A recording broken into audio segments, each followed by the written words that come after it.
ગરમી સામે અંબાજી મંદિર ટ્રસ્ટની શ્રદ્ધાળુઓ માટે વિશેષ વ્યવસ્થા। અંબાજી ખાતે આવતા દર્શનાર્થીઓએ ગરમીથી બચવા માટે વિશેષ તકેદારી રાખવી જિલ્લા વહીવટીતંત્રનો અનુરોધ। ઉનાળાની કાળઝાળ ગરમીમાં સાયલેન્ટ ડિઝાસ્ટર હીટવેવથી માનવ જીવન ખૂબ જ પ્રભાવિત થાય છે। ઉનાળામાં હીટવેવની સંભવિત અસરોને નિવારી રક્ષણ મેળવી શકાય તે માટે રાજ્ય સરકાર દ્વારા નાગરિકો માટે માર્ગદર્શિકા જાહેર કરાઈ છે। આ સ્થિતિમાં અંબાજી મંદિર ટ્રસ્ટ દ્વારા મંદિર દર્શન માટે આવતા શ્રદ્ધાળુઓને આરામદાયક વ્યવસ્થા અને ગરમીથી બચવા માટે ખાસ વ્યવસ્થા ઊભી કરાઈ છે। બનાસકાંઠા જિલ્લા કલેક્ટર શ્રી મિહિર પટેલે જણાવ્યું કે ઉનાળાની ગરમીમાં હીટવેવની અસર દેખાઈ રહી છે, ત્યારે અંબાજી મંદિર ખાતે આવતા દર્શનાર્થીઓ માટે મંદિર ટ્રસ્ટ દ્વારા વિશેષ વ્યવસ્થા ઊભી કરાઈ છે। મંદિર ટ્રસ્ટ દ્વારા અંબાજી પ્રવેશદ્વાર, ચાચર ચોક અને મંદિર સહિતના એરિયામાં વિશેષ વ્યવસ્થા ઊભી કરાઈ છે। યાત્રાઓને ગરમીથી રાહત આપવા માટે પીવાના ઠંડા પાણી, ઠંડી છાશ, વોટર અને એર કુલર, મંડપ અને વોટર સ્પ્રિંકલ્સ ફુવારા સહિતની વ્યવસ્થા ઊભી કરાઈ છે। અંબાજી ખાતે આવતા શ્રદ્ધાળુઓને કોઈપણ પ્રકારની તકલીફ ન પડે તે માટેનું આયોજન કરાયું છે। જિલ્લા કલેક્ટર શ્રી અંબાજી ખાતે આવતા દર્શનાર્થીઓને ગરમીથી બચવા માટે વિશેષ તકેદારી રાખવા જણાવ્યું। ખાસ કરી ગરમીના કારણે તબિયત ન બગડે તે માટે છાયામાં રહેવું, પૂરતું પાણી પીતા રહેવું અને જરૂર પડે ત્યારે તાત્કાલિક મંદિર સ્ટાફ અથવા મેડિકલ સેન્ટરનો સંપર્ક કરવા જણાવ્યું।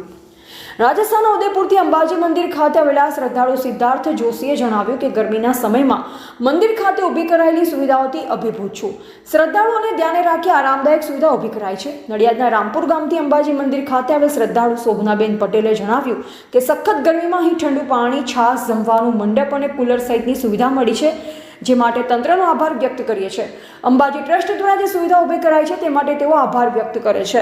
રાજ્યના સુપ્રસિદ્ધ શક્તિપીઠ અંબાજી મંદિર ખાતે દર્શન કરવા માટે લાખોની સંખ્યામાં શ્રદ્ધાળુઓ આવતા હોય છે।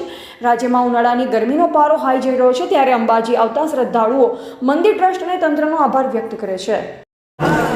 અમે છે તે નડિયાદ તાલુકામાંથી આવ્યા છે, રામપુર ગામથી। મારું નામ શોભનાબેન પટેલ છે।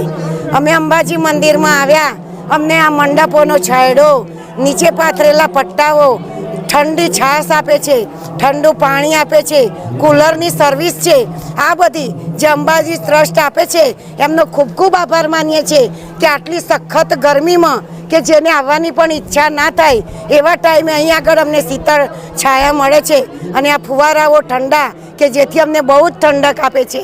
તો અંબાજી મંદિર ટ્રસ્ટનો ખૂબ ખૂબ આભાર માનીએ છીએ।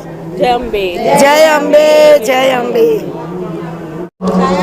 नमस्ते, जय अम्बे। मेरा नाम सिद्धार्थ जोशी है। मैं राजस्थान उदयपुर का रहने वाला हूँ। यहाँ पर आज आया था मैं गुजरात अम्बे माता का मंदिर जो कि अंबाजी में स्थित है। मैं, मेरे भाई वगैरह सब हम लोग यहाँ पे दर्शन के लिए आए थे।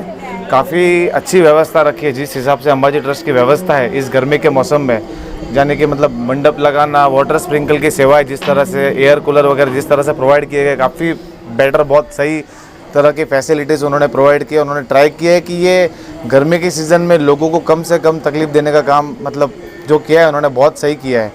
और आगे भी कहना चाहूँगा कि बहुत ही अच्छा काम है अंबाजी ट्रस्ट का। तो आप सब आए, विजिट करें अंबाजी माता जी का टेम्पल। बोलो अम्बे मात की जय। धन्यवाद। સૌને જય અંબે।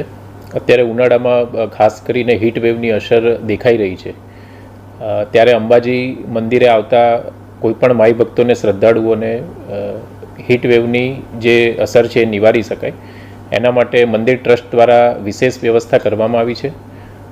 સમગ્ર મંદિર પરિસર છે એમાં મંડપની વ્યવસ્થા કરવામાં આવી છે। આ ઉપરાંત 8 કરતાં વધારે જગ્યાએ ઠંડા પાણી મળી શકે તે માટે વોટર કુલર, સમગ્ર જે દર્શન પથ છે તેમાં વિશેષ એર કુલરની વ્યવસ્થા પણ કરવામાં આવી છે। આ ઉપરાંત બપોરના સમયે માઈ ભક્તો માટે ઠંડી છાશનું વિતરણ પણ ટ્રસ્ટ દ્વારા કરવામાં આવી રહ્યું છે, તથા સમગ્ર જે દર્શન પથ છે અને મંદિર પરિસર છે એમાં વિશેષ વોટર સ્પ્રિંકલિંગ દ્વારા પણ પાણીનો છંટકાવ કરી ઠંડક રહે તેવી વ્યવસ્થા કરવામાં આવી છે। આમ મંદિર ટ્રસ્ટ દ્વારા કોઈ પણ શ્રદ્ધાળુને કોઈ જાતની તકલીફ આ ગરમીના સમયમાં ના પડે તેવું વિશેષ આયોજન થયું છે, તથા જિલ્લા વહીવટીતંત્ર વતી અને મંદિર ટ્રસ્ટ વતી ઉનાળાના જે આ હીટવેવનો સમયગાળો છે એમાં અંબાજી મંદિરે આવતા તમામ શ્રદ્ધાળુઓને વિશેષ તકેદારી રાખવા માટે હું વિનંતી કરું છું। ખાસ કરીને ગરમી તથા તડકામાં લાંબો સમય ઊભા ના રહીએ, છાંયડામાં ઊભા રહીએ, વારંવાર પાણી પીએ અને જો મંદિરમાં કોઈપણ જાતની મુશ્કેલી જણાય તો ત્યાંના જે સ્થાનિક તંત્ર છે તેનો અથવા